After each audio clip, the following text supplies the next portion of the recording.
Deuxième lecture de la lettre de Saint Jacques, chapitre 3, verset 16 au chapitre 4, verset 3.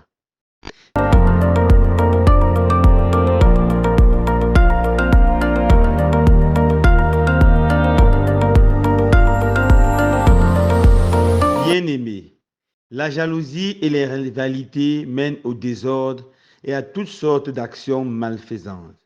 Au contraire, la sagesse qui vient d'en haut est d'abord pure, puis pacifique, bienveillante, conciliante, pleine de miséricorde et féconde en bons fruits, sans parti pris, sans hypocrisie.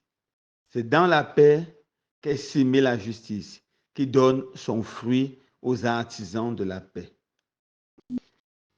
D'où viennent les guerres? D'où viennent les conflits entre vous? N'est-ce pas justement de tous ces désirs qui mènent leur combat en vous-même? Vous êtes plein de convoitises et vous n'obtenez rien, alors vous tuez. Vous êtes jaloux et vous n'arrivez pas à vos fins, alors vous entrez en conflit et vous faites la guerre. Vous n'obtenez rien parce que vous ne demandez pas. Vous demandez, mais vous ne recevez rien. En effet, vos demandes sont mauvaises, puisque c'est pour tout dépenser en plaisir. Parole du Seigneur. Nous rendons grâce à Dieu. Frères et sœurs bien-aimés, aujourd'hui nous célébrons avec beaucoup de joie le 25e dimanche du temps ordinaire dans cette année liturgique B. Et j'aimerais que nous nous arrêtons sur la deuxième lecture de ce jour, tirée de la lettre de Saint Jacques. Saint Jacques apparaît comme l'un des apôtres et l'un des auteurs sacrés les plus concrets. Pour lui, le christianisme n'est pas une philosophie, une spéculation ou une vaine théorie, mais le christianisme est une religion pratique. C'est une religion qui touche deux aspects, l'aspect intérieur et l'aspect extérieur. Par l'aspect extérieur, nous entendons la foi au vrai Dieu, au seul vrai Dieu. La foi qui est cette adhésion totale à la personne de Jésus, à son enseignement, et l'adhésion à la religion qu'il a fondée, qui est le christianisme. C'est ça la foi. La foi, c'est de tenir Jésus dans son cœur et dans sa vie comme son seul Seigneur et son seul Sauveur, son Seigneur et son Sauveur personnel. C'est ça la foi selon Saint Jacques. Cette foi ne peut pas rester simplement dans le cœur, mais on doit la voir dans la vie de chaque jour, dans les actions. Voilà la deuxième dimension, les actions concrètes. La foi que Saint Jacques enseigne est une voie qui a une dimension morale, une dimension éthique. Cette foi doit se voir dans la vie de chaque jour par des actions concrètes, par des actions belles, comme les actions de Jésus, comme les actions belles que Jésus posait en longueur de journée. Aujourd'hui, Saint Jacques veut toucher un autre aspect concret de cette foi. Et il pose une question très pertinente. D'où viennent les guerres? D'où viennent les conflits entre vous? Voilà la question que Jacques nous pose. D'où viennent les guerres? D'où viennent les conflits entre vous? Lorsque nous regardons de façon honnête autour de nous, nous voyons des guerres à gauche, des conflits à droite. Au niveau international, nous voyons la guerre. Guerre en Israël, guerre en Ukraine. Dans notre continent, l'Afrique, nous voyons les guerres au Congo, au Mali, etc., etc.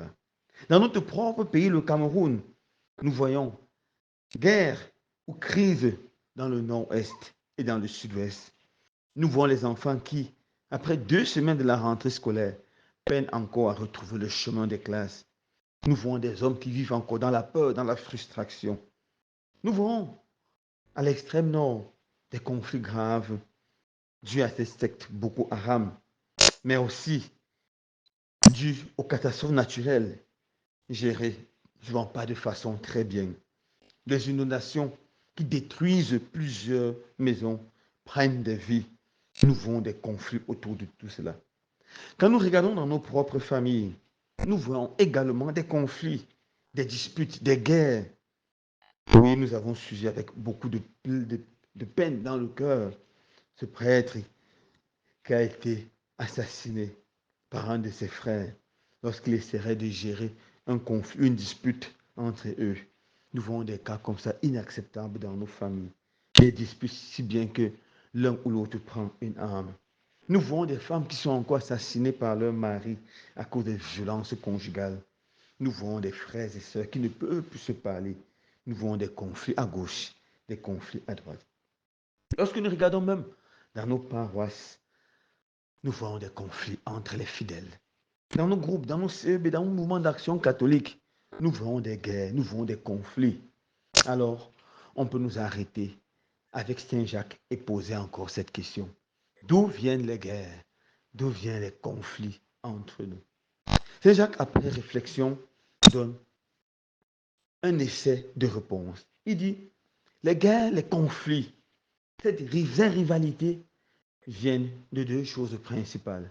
Premièrement, la jalousie et deuxièmement, les rivalités. C'est la jalousie et les rivalités qui créent entre nous beaucoup de tensions, beaucoup de crises, qui débouchent éventuellement sur des conflits et même sur des guerres. Alors, c'est quoi la jalousie et c'est quoi la rivalité?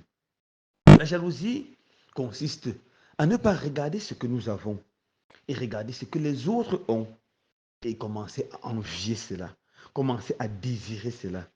Ça peut conduire à vouloir le mal de celui que nous envions. La rivalité consiste à convoiter quelqu'un, ce que une personne a, et entrer en conflit avec cette personne, entrer en dispute ou encore entrer en concurrence avec cela. Prenons quelques exemples pour nous aider à bien comprendre ce que nous entendons par la jalousie. Imaginez un monsieur qui est chez lui et son téléphone sonne. C'est son cousin qui l'appelle avec beaucoup de joie.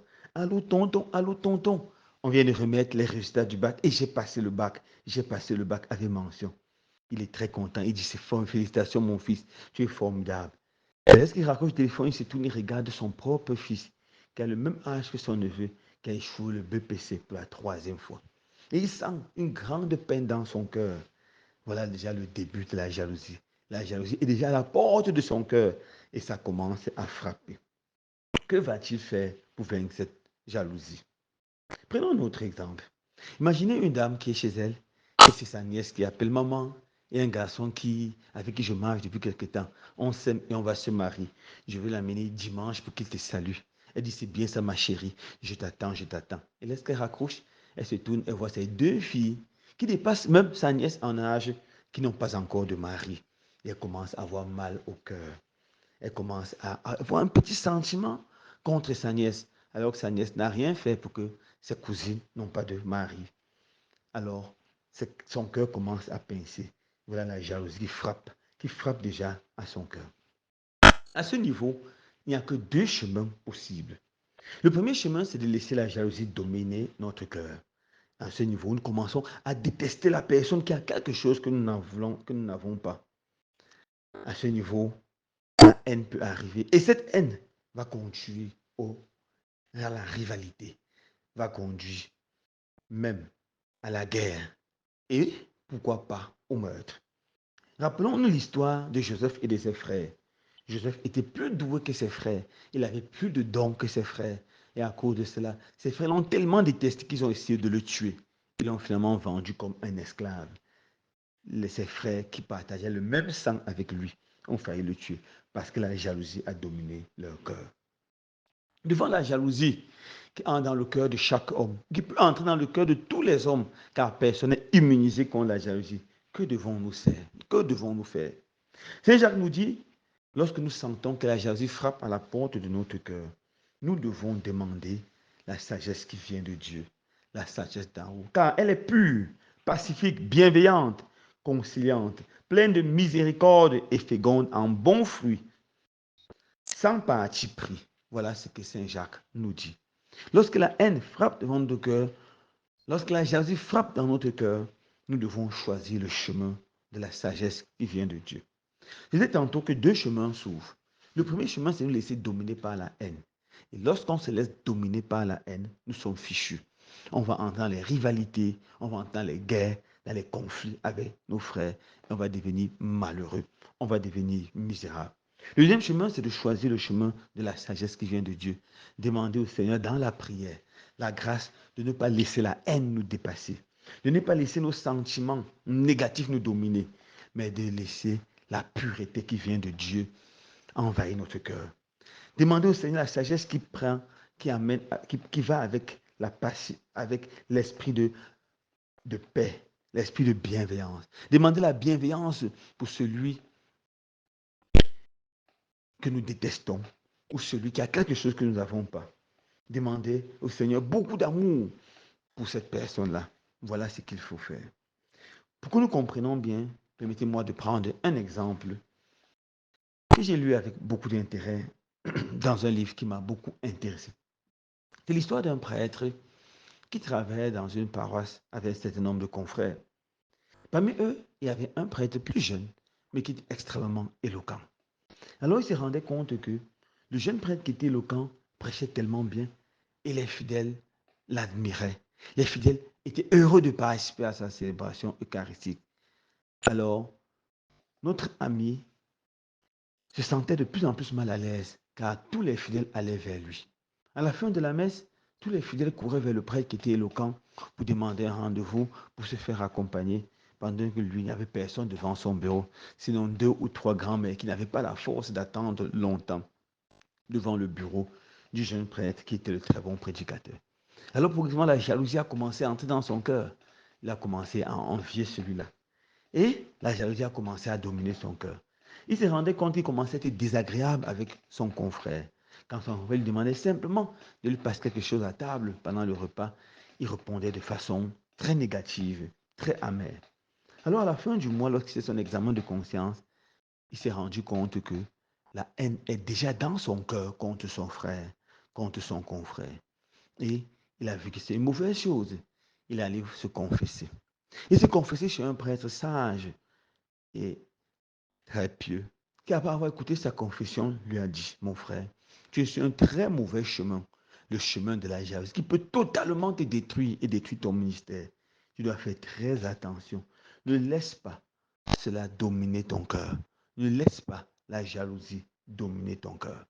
Il a donné comme pénitence, pendant 1 heure chaque jour, tu feras cette prière. Seigneur, ne permets pas que la jalousie entre dans mon cœur et bénis davantage mon frère. Rends-le encore plus puissant dans cette prédication. Il répétait cette phrase pendant 1 heure et il a fait pendant 1 mois. Après 1 mois, il se rendait compte que lorsqu'il faisait cette prière, il retrouvait beaucoup de paix et il commençait à avoir une bonne relation avec son confrère. Il a décidé de prolonger cette pénitence autant que possible. Et en fait, il a prolongé pendant 1 année. Chaque jour, il se mettait devant le Saint-Sacrement et il disait, Seigneur, ne permets pas que la jalousie entre dans mon cœur. Bénis mon confrère et rends-le encore plus puissant dans ses prédications. Pendant sa prière, le Seigneur non seulement bénit son confrère, mais le Seigneur l'a béni lui aussi. Et il devient de plus en plus éloquent dans ses propres prédications.